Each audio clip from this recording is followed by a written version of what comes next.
Look at yourself. Truly look. Tell me something.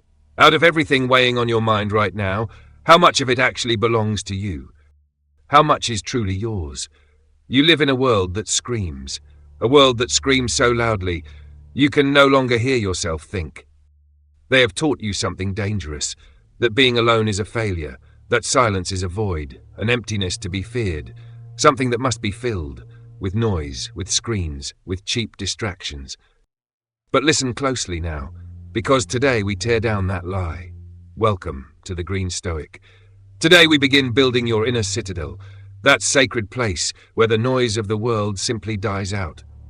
Imagine this for a moment. A ship that does not rely on the wind, a vessel with its own engine, its own fuel. While others are left stranded the moment luck stops blowing in their favor, you continue forward, impassive, steady, unshaken. That is autarky. It is not isolation. It is mental independence. It is the power to ensure that your happiness is never held hostage by the whims of others. Marcus Aurelius understood this perfectly. The most powerful man of his time, surrounded by war, by treason, by plague. While chaos exploded around him, he wrote these words to himself as an anchor. Nowhere can man find a quieter or more untroubled retreat than in his own soul. The emperor was not searching for a forest or a beach or an escape. He was searching for his center, because he understood something essential. Silence is not the absence of sound.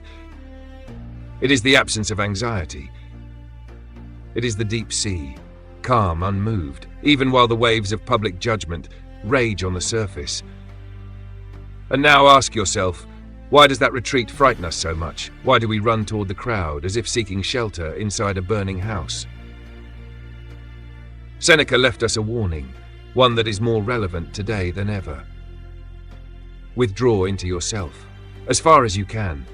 Associate with those who will make a better man of you. He knew the cost of the crowd, that returning from it makes us less human, more cruel, more empty. Each time you seek validation in a like, in a comment, in the gaze of a stranger, you hand over the keys to your castle. You allow any passerby to enter, to stain your inner home. Today that invasion ends. Have you ever felt that the world has you against the ropes? That circumstances are so heavy, they suffocate your ability to choose? Listen carefully now. Let me tell you about a man who owned nothing, not even his own body. Epictetus was born a slave. His reality was chains, hunger, and the whims of a cruel master named Epaphroditus.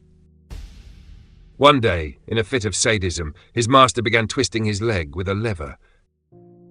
Any other man would have screamed, begged, cursed his fate. But Epictetus looked his executioner in the eye, a graveyard silence, heavy, unmoving, radiating a terrifying strength. With a calm that defied logic, he simply said, "Watch out, it is going to break." And when the bone finally snapped, he did not flinch, he did not cry out, he only remarked, "Did I not tell you it would break?" Where does that strength come from? It comes from understanding this. Your mind is an inner citadel, a fortified space, where external judgments and physical pain cannot enter, unless you open the door. Listen to his words now, etched into the marble of time. You are master of my body. Take it, but you have no power over my will. This is true autarky.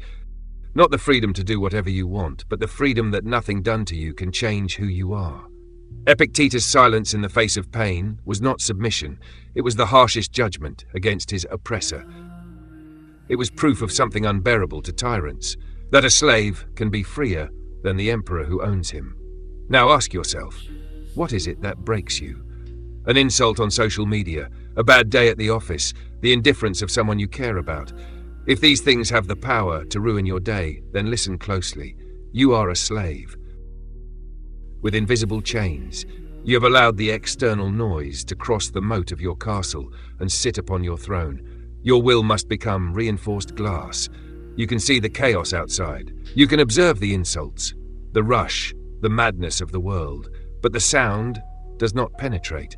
You observe reality without allowing its noise to interfere with your inner conversation. That is the power of Stoic silence, a transparent barrier, yet indestructible, between your peace and the madness of the world. If these words are echoing now within the walls of your own citadel, consider subscribing. Not to follow a crowd, but to find those who seek to become better, just as Seneca asked. Tell me who you spend your hours with, and I will tell you what remains of your soul. Seneca understood this well. He learned it while navigating the most dangerous waters of Roman politics. And he lived by a simple rule: I am not one of those who are carried away by the crowd. I stay with myself. Now ask yourself, what does this mean? In a world where silence feels like punishment, it means something unsettling, that most of the conversations you hold are nothing but white noise. Exchanges of complaints, of envy, of trivialities, a constant hum that drains your energy like a silent parasite. Seneca warned of this openly. Returning from the crowd made him less human, more cruel, more empty. That is why he practiced what we now call a social diet. Imagine this: your attention is a banquet. Tell me honestly, are you going to invite just anyone to sit at your table? The selective silence of the Stoics was not shyness. It was strategy. It was warcraft. Seneca preferred to speak with the dead rather than waste time with the living who offer nothing. Because when you open a book of philosophy, when you study the lives of the great, you are not reading, you are conversing, a private conversation with the most brilliant minds in all of history. They demand nothing from you. They do not judge you. They do not compete.